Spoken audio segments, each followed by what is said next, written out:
Tēnā koutou katoa, and thank you for your patience as we sorted out our tech issue. Stacey Fellows. We now have energy for the session, and welcome to EECA's September update for you. We're going to have 4 speakers today. So starting with Marcos, who will take us through details for our gas user support. And we'll start that off with international learnings, then provide national context and specifics of EECA's business support. So really relevant. Then we'll go across to our Auckland team, and Chris, on behalf of the Solar on Farms team, will take us through our EECA support for farmers and growers.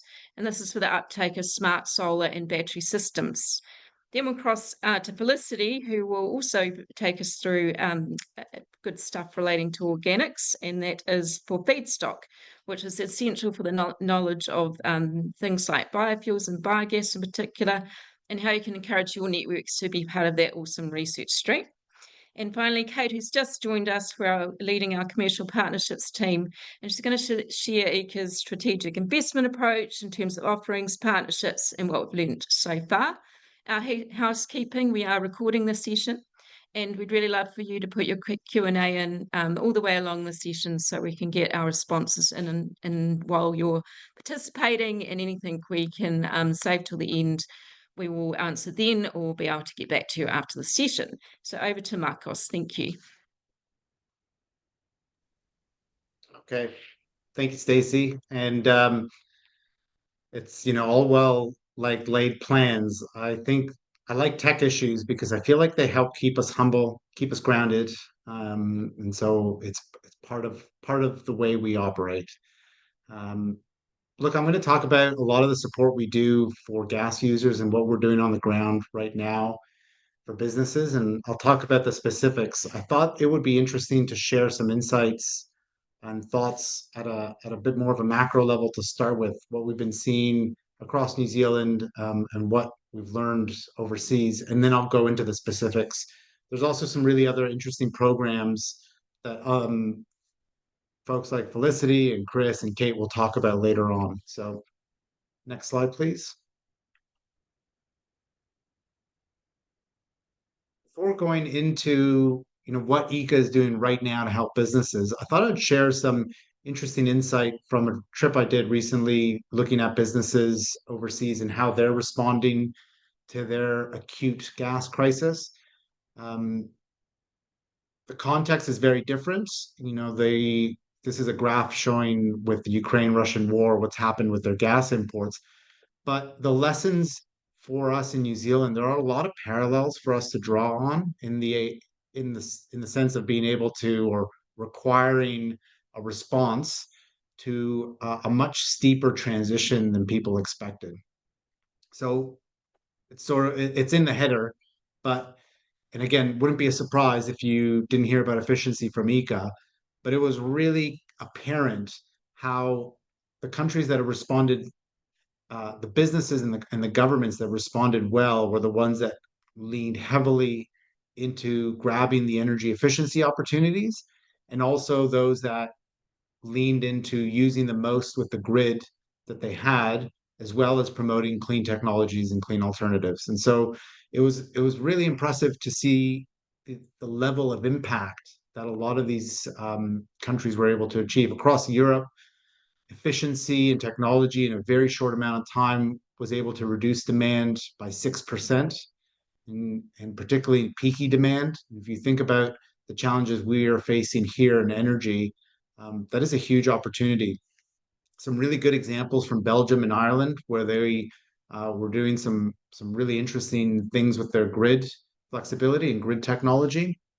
And in terms of actual energy end use support, heat pumps were a really big thing, industrial and commercial scale heat pumps. And so I bring this example because I think even though we are worlds away and we're not facing, thankfully, war on our doorstep, businesses have had to respond to a very unexpected energy crisis. And for us, there are lessons we can draw on in New Zealand. Next slide, please.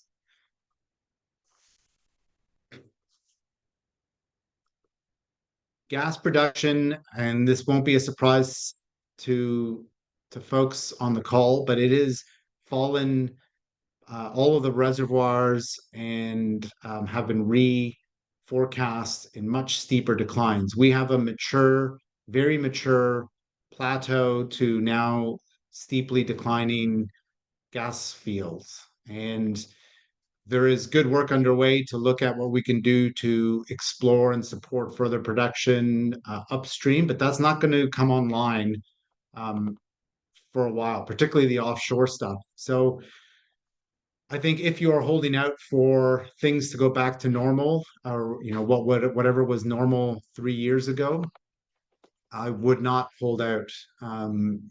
There is gas, but it is priced very differently than what it has been priced a handful of years ago.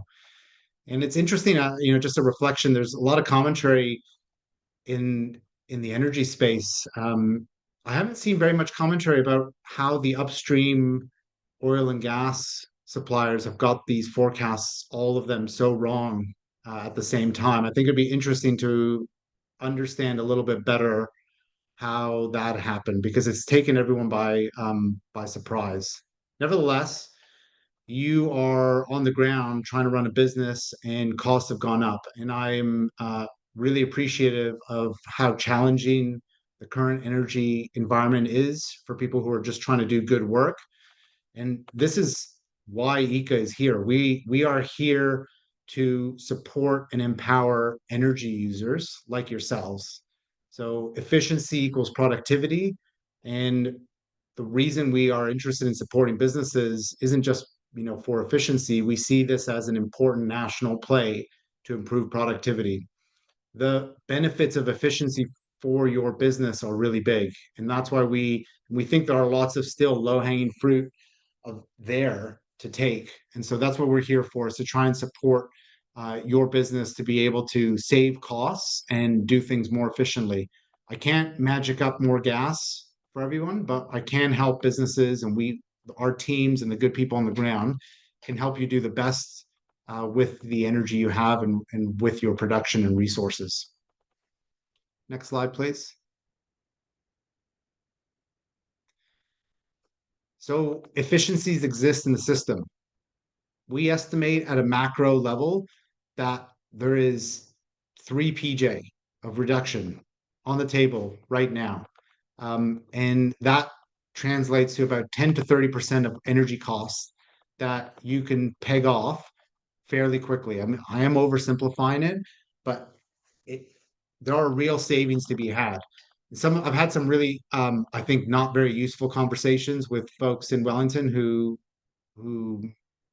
um, spend not as much time out of Wellington about that. If this was so self-evident, why do businesses need support? And I think what I like to try and remind people is just because there's money on the table, you need to, one, be able to see it to pick it up. So a lot of businesses that we speak to are too busy to be able to see the opportunities, or that's not what they're focused on. Because second, you need to have a spare hand to pick it up off the table. If you are both hands on the till and on the levers of running your shop and your operation, you may not have the resources or the insight to be able to identify and then act on these efficiencies. And that's what really we are here for. We are here to try and support you to identify these opportunities and then act on them. There's some really good examples of some of the medium-term initiatives we've done. For example, our Energy Grads program, where we will support an energy manager grad to go into your business and work with you for a year. And almost in all those cases, they become, they pay for themselves. They wash their own face. They get hired full time. EECA steps away. Business becomes more productive. They're using energy more efficiently. It's a massive win-win. And so we see this all the time. So I think at a simplified level, but very important, there are 5 things that your business can do right now, and they will make a meaningful impact. One is measure energy. It leaks out all over the place where you don't expect it. Our frontline staff, the folks who are on your floor, they have a great idea of where things could be more efficient. So engage with the staff, talk to them. And then The other ones are around asset planning, maintenance, and management. And I know that it is busy when you are facing a whole bunch of other pressures, and that's why we're here. We want to try and make this as easy and as simple and as straightforward for yourselves. Next slide, please.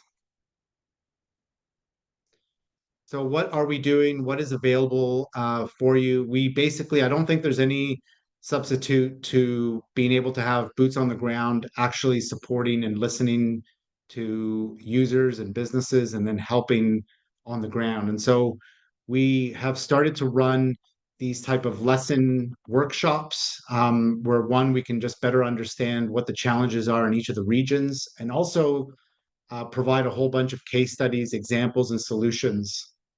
So we've run a couple now. We're doing it for all the major regions in New Zealand. We've got, I think, one coming up in Auckland and New Plymouth. We've run it in Hamilton, and it's been really quality engagement. You know, for us, we've traditionally have, and we still maintain strong relationships with the top 100 energy users. But I've told the team that what we need to do is go and at a regional level because that's where the resources are, or that's where the supply alternative is, and that's where the demand is. And we need to understand these regions and all of the regional users. So we are broadening our engagement, working with industry associations, working with sector groups to try and broaden and reach out a much wider group of SMEs and commercial and medium-sized commercial businesses. So we are running a number of these workshops. But then, next slide, please.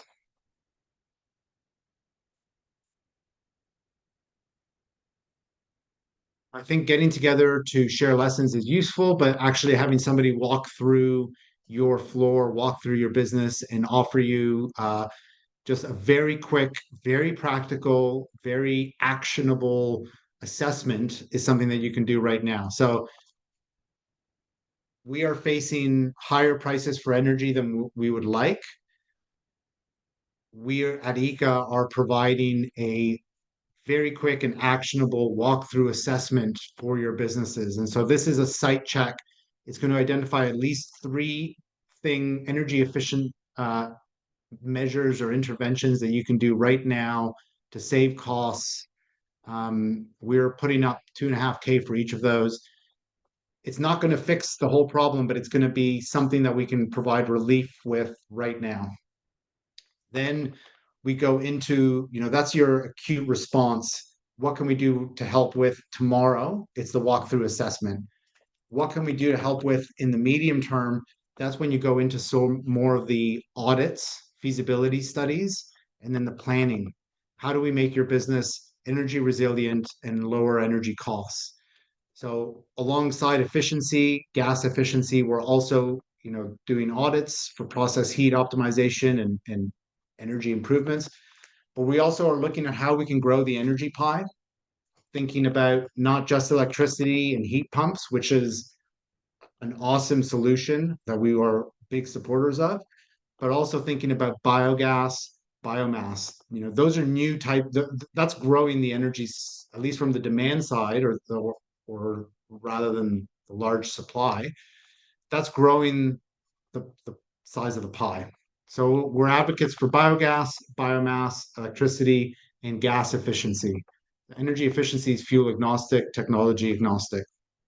We also have a set of tailored tools and resources, and we've got a toolkit online that has just gone live now. So I really encourage you to, and I'm sure Stacey will share links, but I encourage you to go and check out the toolkit.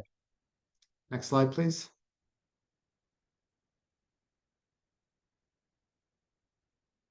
Yeah, and I won't go into the details here, but there are lots of great case studies out there of businesses that have just managed to get some massive wins for themselves. So Chelsea Sugar, Goodman Fielder, they're very different types of case studies. One around gas efficiency, another one involving a different type of kind of fuel switching, but huge gas reduction savings, 10, 35%. So it's not, in some cases, the efficiency is straightforward, and those are real savings. We should go now. If you're doing some of this work, it's a bit harder, but we're up for being on that journey with you. And so I'll leave. I think the case studies are really well outlined on the website. I'll leave it up to you to go online and read them. Next slide, please. Right. So I think in conclusion, again, no surprise, it's on the tin of EECA, but energy efficiency, it is directly connected to productivity. It's directly connected to what we need to do in New Zealand. And I can't fix the supply side for energy, but we can help with making the most of the energy that we use right now. And we are in your corner as energy users to try and help support you make the most of your energy use, give you the best choices, give you the information and planning tools so that you can make the best informed choices for you and your business going forward. And we know that when we've spoken to businesses, there is an appetite for this help. So we are pleased to be able to direct our resources and hit the ground and be in on the ground. There are EECA staff for each of the regions that you can call and be connected to, speak to somebody that can help you out. So that is me, and I will pass now to Chris. Thanks, Marcos. So I'm going to talk about our Solar on Farms program, supporting the uptake of solar and batteries on farms. I'll talk about the broader program, but also I'll focus on the demonstration funds that we actually have open right now. So there's quite a bit of interest in that. If we go to the next slide, please. So we've surveyed 222 farmers, and the good news was that there was a ton of interest. Farmers really were interested in solar. And the other good news was that they wanted data and impartial and third-party information on what systems were good and how viable it would be for their farm. So that's really good because that's EECA's kind of wheelhouse, is providing information so farmers could make decisions. If we go on to the next slide. So in the wider program, what we want to do is provide that dedicated help to farmers and be a source of independent advice. We have a ton of really good information on energy use on some farm types, but not all. And so we're trying to gather lots of energy data, which is kind of one of the rationales behind our demonstration fund. We're developing independent tools and resources to help farmers make decisions about things, and we'll be looking at feasibility studies and mixed farm demonstrations as well. Go to the next slide, please. Okay, so what we're doing with our demonstration fund is we're basically working with early adopters to adopt solar and battery systems. We see solar as reasonably commercially proven now, so we are asking for systems with batteries where the economics are not quite so clear, and there's a bit more to learn. We want to answer the questions, is it practical? Is it cost effective? Does it improve resilience and that sort of thing? So, and we want to learn from people's experiences. What are some of the challenges around maybe consenting or connecting to the grid? What are some of the tips and tricks people picked up along the way going through the process? So we opened the applications on the 18th of September, and there's more information on our website, and I'll have a link at the end. Go to the next slide, please. Okay, we're looking for good demonstration sites. So we want farmers who are prepared to tell their journey and share their what they learned along the way. So we want people who are prepared to do things like take part in case studies and maybe host an open day on their farm. And we'll work with farmers to manage these activities for you. We'll share that information with industry groups and other channels that we can find to get to market, groups like Federated Farmers and MPR. Go to the next slide, please. Okay, so what are we looking for? We want to demonstrate the solar on a range of farm types, which we've got all listed there. and across a range of regions. So we don't want them all in the North Island. We're actually, trying to put them into buckets of, top of the North, bottom of the North Island, top of the South, bottom of the South Island. What we're not looking for is lifestyle farms, non-farm entities. It's solar on farms, not solar farms. So we don't want utility scale. And we're not looking to partner with government organisations. So if you're a council-owned farm or a research institute, something like that. Go to the next slide, please. Funding is being targeted to where we need evidence. We have a total of $4 million, and we expect to spread that across 40 different farm types that will receive support. We've got we'll fund 40% of the battery costs and 20% of the solar costs. And we're capped to those at $100,000. And we've also got a per kilowatt cap there, but I think mostly farmers will be under that. But each of those kind of funding streams is capped at $100,000. So the maximum a farm can get is $200,000. Okay, next slide, please. How's it tracking so far? So just since the 18th, which is, was a week ago, we've received 49 applications. We've had a lot of registrations of interest, and we've had a lot of calls about the fund that we are responding to. Things we are seeing so far, one of the challenges is that people are submitting quotes with the application, but they haven't got those costs broken down as to what the solar component of the cost is and what the battery component is. So we do need that. So if you're thinking of applying and you're getting a quote from an installer, make sure you ask them to break down the costs. At the moment, we're seeing a lot of good system description saying what's been installed, but then just one big total figure for the system, which we need more granularity than that. Go to the next slide, please. Okay. Basically, what do we want to achieve? So I think I always say that solar is the gateway drug to energy efficiency. So we want this to promote energy efficiency and energy literacy as well. The apps that come with these battery systems, the interface they have for showing you where the energy use is going in your home or businesses, it's really come a long way, and it really does help people to visualize their energy use and see where some wastage is. Obviously, we want to see economic gains and reduce costs for farmers. Farm resilience, so we are requiring that they are able to power partially or at least some of the farm in a grid outage. And we want to see peak demand reductions as well. System resilience as well. It should help the network operators to maintain or reduce their peak loads. Go to the next slide, please. So we've got a team working on this. That's myself, Karen, and Sarah, and we're responding to farmers' inquiries, not just about the demonstration fund, although that's really front of mind at the moment, but also just general advice on for farmers who are looking at solar and batteries on farm. Next slide, please. Okay, so if you've got any questions, please do get in touch. We've got a dedicated solar email address, dedicated solar on farms helpline. And if you're interested in the demonstration funding, we've got some great guidance, a great guidance document, which is linked to there on our webpage.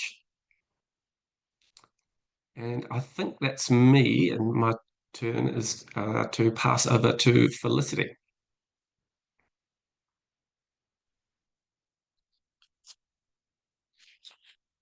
Kia ora everyone. So I'm going to talk today a bit about unlocking New Zealand's organic waste potential and the organic feedstock analysis project that we're about to undertake.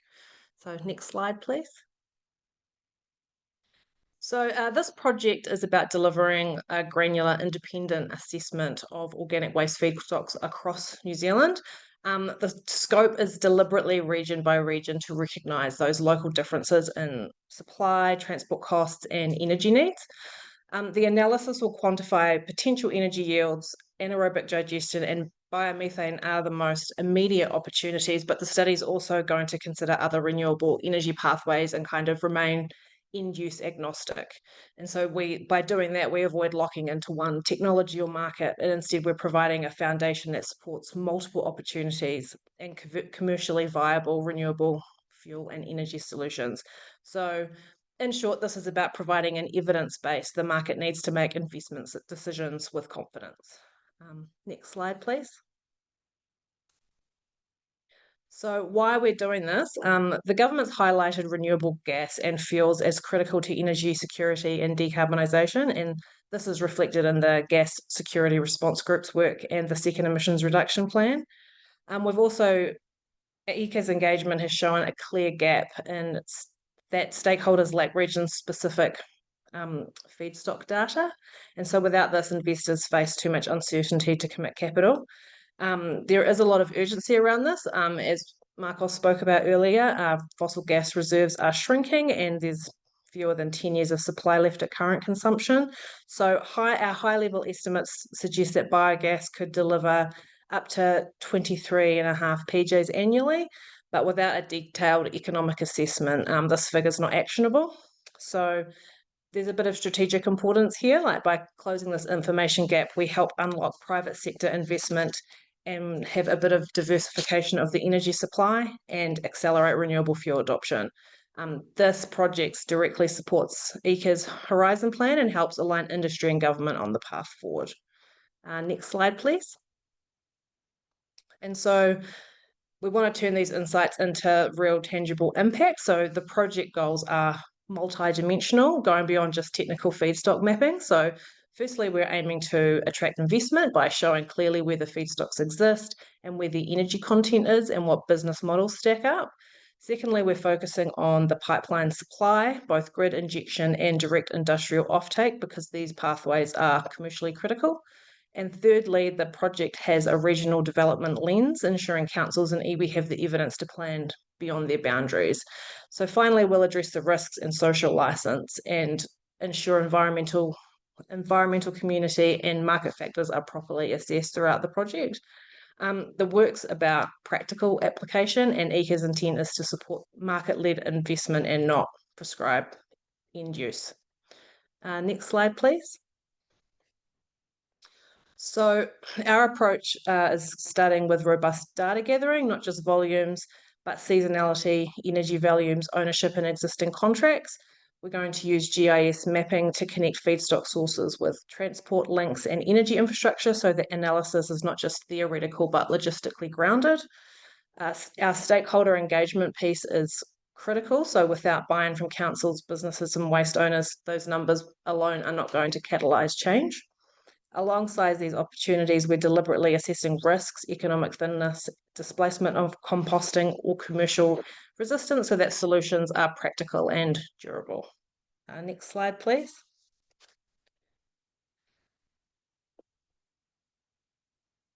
I think we've missed a slide.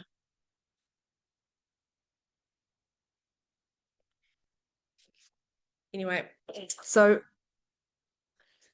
the final outputs are designed to be decision useful and not just academic. So the feedstock analysis will give a granular regional picture with quantified energy values and mapped infrastructure.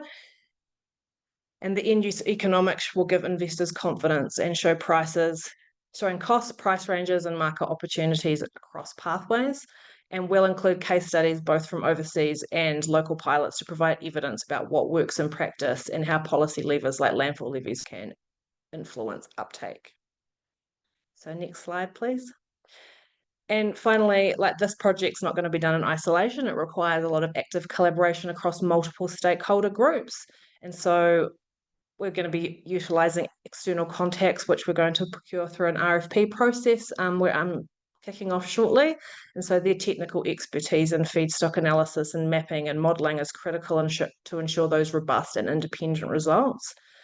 We also have really strong relationships with industry associations like Bioenergy Association New Zealand and Gas NZ, who have that sector knowledge and advocacy and alignment with market frameworks, and then other industry stakeholders as well.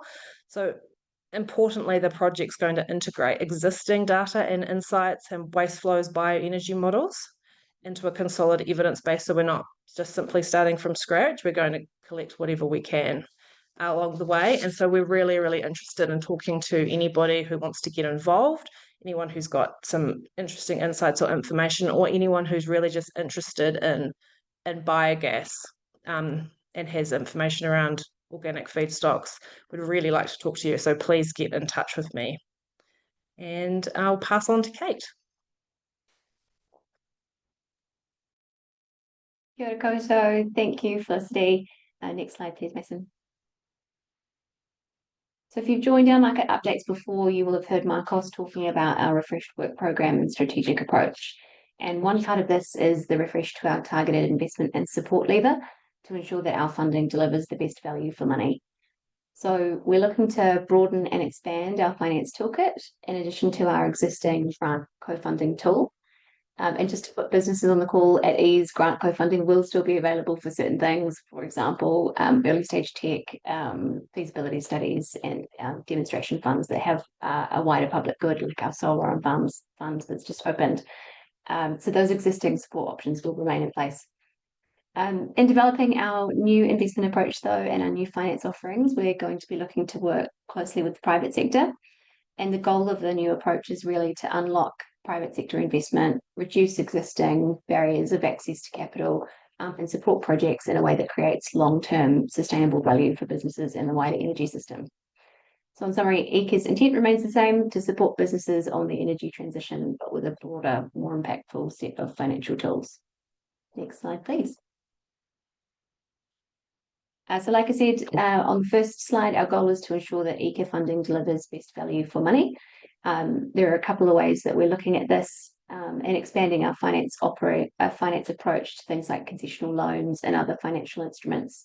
We have the opportunity to recycle Crown capital, and that ensures that funds return and can be redeployed, extending their impact over time. And the other thing that's front of mind is designing our approach in a way that we ensure that our existing, EECA pot of capital that is smaller than what's available in the private sector can be used to leverage, enable, and accelerate that much larger pot of private capital that's available.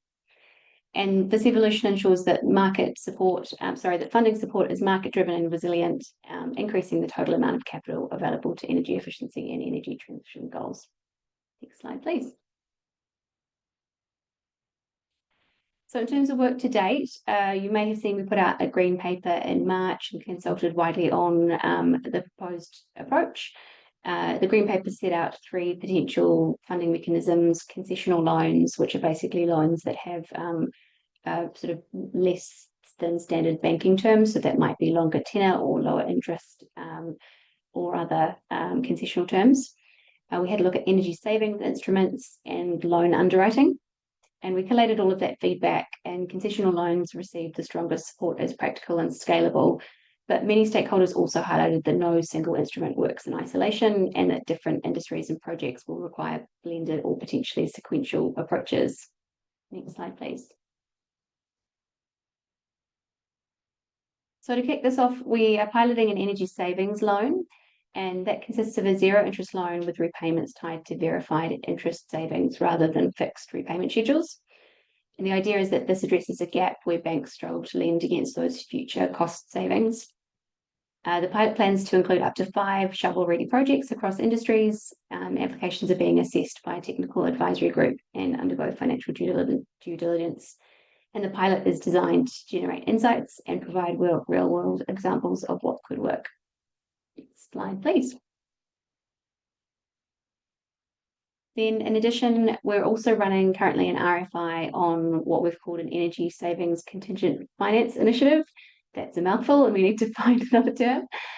That's closing on the 19th of October. And unlike the energy savings loan, this is one where EECA wouldn't actually be the funder. We're basically looking to tee up the supply side and the demand side.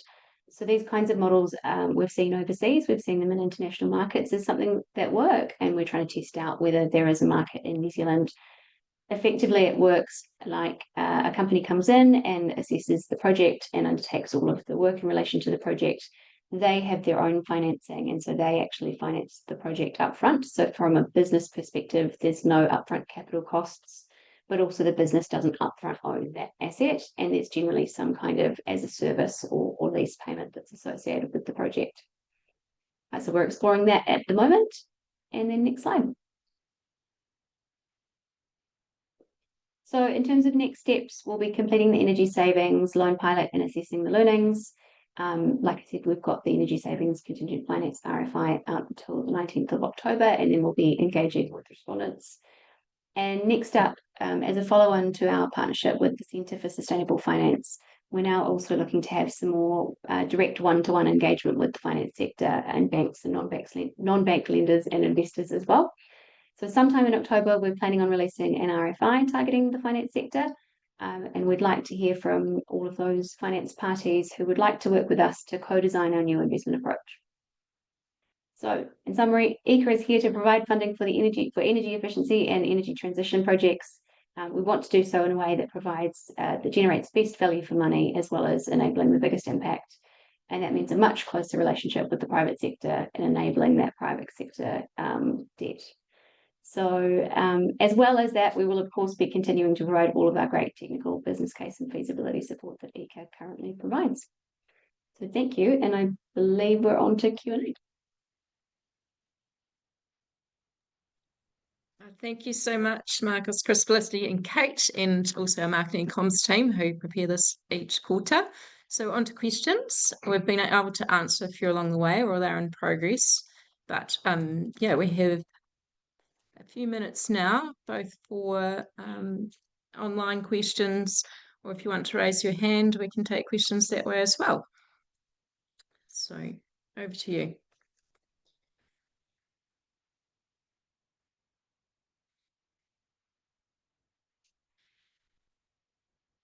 Okay, pretty quiet out there. We might be able to wrap up early. Just if you would like to, before you go, you can have a look in the webinar chat for Q&A, and also we've had a few questions answered in the Q&A facility on Zoom as well. So they're in the answered section, obviously. Got one open. So I've had questions around solar on farms and the feedstock study. So they're both in the Q&A. We've got another question there. Okay, EECA, anything coming up biomass, bioenergy? So we're obviously answering around the other bio with biogas and biomass. We can either type in some answers, team, or get back to Peter and co. What we'd like to do. Yeah. Do you want to talk to that? Are you okay talking to that? So I've got Paul in the room as well, who looks after the business team and who's just recently been involved in a number of workshops, and biomass was part of that. So we're going to get him to chat to that while we've got you online. What do you want to? I can flip it over. Thanks, Stacey. So for those that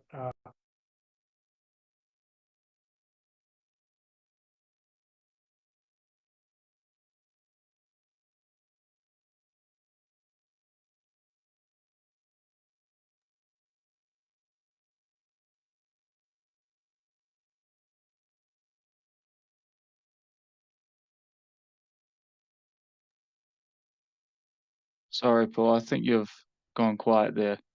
We're gonna do an old school, move the screen to Paul. Hang on a minute. all right. So not sure how much of that came through, so I'll just go really quick. Head of Engagement in the Regional Sector Program team. We have been running a series of workshops over the last couple of weeks where we look at the alternate renewable energies to natural gas, and biomass and wood energy make up an important part of that. We do have a colleague that is focused on trying to get that resource up and running as our alternate fuels, and it is feels a little bit like a chicken and egg. There's lots of people out there looking to create wood chip, hog fuel, pellet plants, and so we're focused on a couple of regions with lots of wood residues off the back of our reader reports, trying to support the supply side to make that into a demand side fuel available. couple of areas looking really strong at the moment, Hawke's Bay, Southland and Northland, where there's lots of good wood resource, and so there's lots of work going on.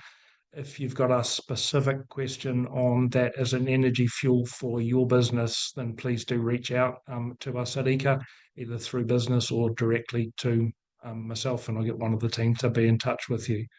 Pass over to you, Stacey. Oh, well done. Thanks, Paul.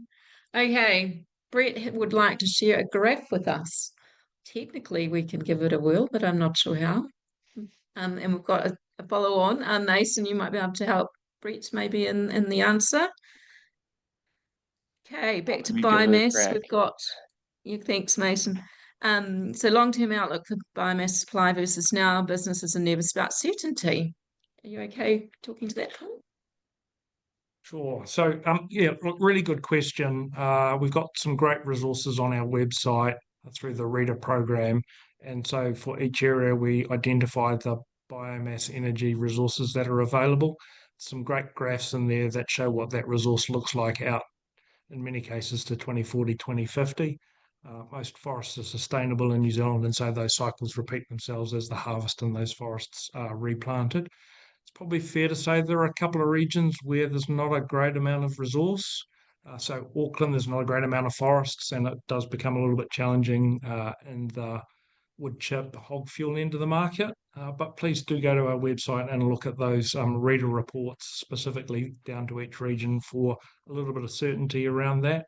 But again, just reach out to us if you've got some specifics into your business. We are seeing suppliers of biomass into the market, understanding that challenge and looking at 8-10 year contracts to give you as the customer some certainty around that as an energy source into the future in your business. Fantastic. Great questions. Thank you. How are you getting on, Mason? You're going to talk to Brett directly. That's good. Okay. Any more in the webinar? Yep. Sorry, I might not be able to get the graph up on the screen, sorry, just because of the way it's set up. Okay, we'll give that a whirl. We're waiting for that. Any more questions? If you just have a look through the webinar chat as well, we went over sharing the support for gas users. So we've consolidated a lot of great information. So it's a landing page for that. We've talked about energy efficiency and what that entails. So stationary energy. We've got a bit more information around contribution for feasibility and energy audits, and you to yes, then there's going to be some technical wizardry to hopefully be able to share screen by Brett. Otherwise, we've got a LinkedIn.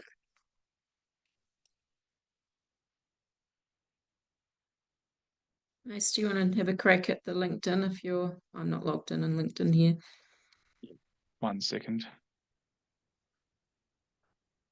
No, I don't think that's going to work for us. We're gonna catch up with you afterwards. Thanks, Brett, if that's okay, and we'll work through that. Okay. Any other Q&A come in? Right. Oh, we did see something. Is that showing now? I've just pulled the graph up. Yeah, we'll go to Brett directly. Yeah. If we can, because we're just about out of time. We've got a couple more questions. We're up with our Q&A. Thanks, Brett. We'll get back to you on that one. Are you hearing that a 10-year contract for biomass supply is enough with upfront investment required to convert? And final question, Marcus mentioned our gas Auckland workshop. When is it, and is it only for gas customers? So we can answer that one, and then we'll flip back to the biomass. So we did have Auckland, that was 2 days ago, so very recent. We did offer to register for future interest. So our anonymous attendee do reach out to our business email to register in case there's future events. Was it next event? For the next event? Yes, and Paul shared some of that kind of content. Obviously, there was lots of good stuff. We had about 50 something attendees. 60 in Auckland. So, and they would be working with our regional managers. So we've got 3 based in Auckland. So that's really good for you to be able to reach out into the future. And then back to the biomass question. So 10-year contract for biomass supply is enough for that upfront investment required to convert. So we've got some detail, or again, we can reach out to our colleagues. Yeah, well, probably anonymous. If you want to get in touch with us through the business website, we can help you out with that sort of knowledge and what we can share. Obviously, we're an independent and trusted resource with that supply demand connection, so we can share what we know and that we're able to share, but it would be best to have a conversation around that. We have got any more answers, team? We're good to go. Couple more minutes. Okay, and feasibility business case will obviously support that aspect as well. So do have a look on the website for that. Okay. I think we're good to wrap up. We will get back to you, Brett. So we'll make sure we follow on there. Maybe just email us so we've got your direct contact if we haven't already through the invite list. Otherwise, I want to say thank you all for attending. We had, I think, around 60 people, so really awesome. Do reach out with any follow-on if you want links, etc., or connecting in with your regional manager. Thank you again to the team for pulling this together. We are obviously in challenging times and here to help, and lots of great work going on, and we can connect you in with our specific experts and regional people as required. So lovely to see you. Thank you for participating today, and do follow up with emails if you have specific questions. Ka kite anō, and we'll see you next time. Thank you.